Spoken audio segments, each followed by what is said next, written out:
At ito na nga guys, kung makikita niyo, yan ang whiteboard namin, oh. Napinturahan na pati yung pader. Ganda ng resulta, oh. Linis. Gaganyanin namin lahat ng classroom. Kasi halos lahat napalitan namin. Tapos isa-isa namin ng whiteboard.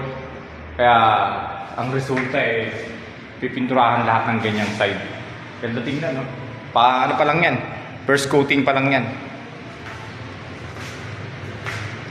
Bali, papasadahan pa uli ng pintura.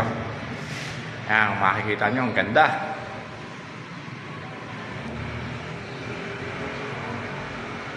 Yan.